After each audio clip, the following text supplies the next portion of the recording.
Matthew chapter 6, verses 16 to 24.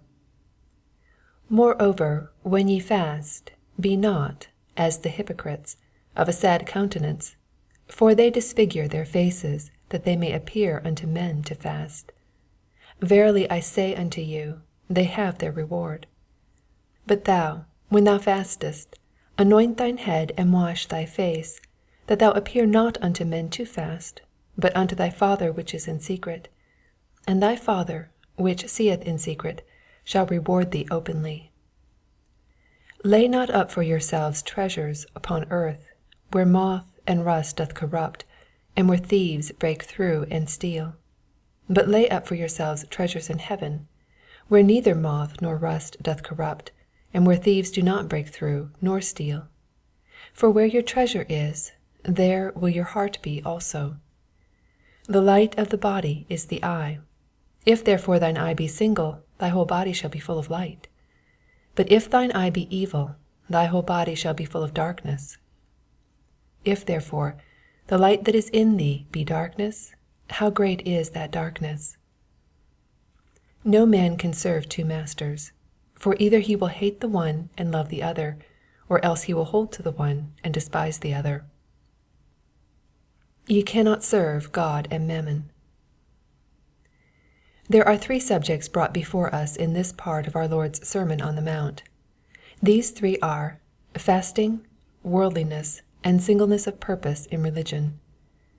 Fasting, or occasional abstinence from food, in order to bring the body into subjection to the Spirit, is a practice frequently mentioned in the Bible, and generally in connection with prayer. David fasted when his child was sick. Daniel fasted when he sought special light from God. Paul and Barnabas fasted when they appointed elders. Esther fasted before going into Ahasuerus. It is a subject about which we find no direct command in the New Testament. It seemed to be left to everyone's discretion whether he will fast or not. There is great wisdom in this. Many a poor man never has enough to eat, and it would be an insult to tell him to fast. Many a sickly person can hardly be kept well with the closest attention to diet, and could not fast without bringing on illness. It is a matter in which everyone must be persuaded in his own mind, and not be hasty to condemn others who do not agree with him. One thing only must never be forgotten.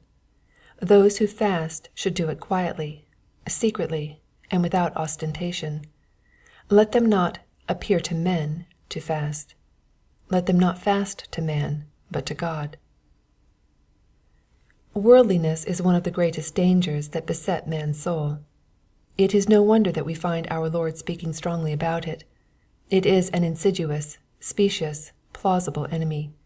It seems so innocent to pay close attention to our business. It seems so harmless to seek our happiness in this world, so long as we keep clear of open sins. Yet here is a rock on which many make shipwreck to all eternity. They lay up treasure on earth, and forget to lay up treasure in heaven. May we all remember this. Where are our hearts? What do we love best? Are our chiefest affections on things in earth or things in heaven? Life or death depends on the answer we can give to these questions. If our treasure is earthly, our hearts will be earthly also. Where your treasure is, there your heart will be. Singleness of purpose is one great secret of spiritual prosperity. If our eyes do not see distinctly, we cannot walk without stumbling and falling. If we attempt to work for two different masters, we are sure to give satisfaction to neither. It is just the same with respect to our souls. We cannot serve Christ and the world at the same time. It is vain to attempt it. The thing cannot be done. The ark and Dagon will never stand together. God must be king over our hearts. His law, His will, His precepts must receive our first attention. Then, and not till then, everything in our inward man will fall into its right place. Unless our hearts are so ordered, everything will be in confusion. The whole body shall be full of darkness.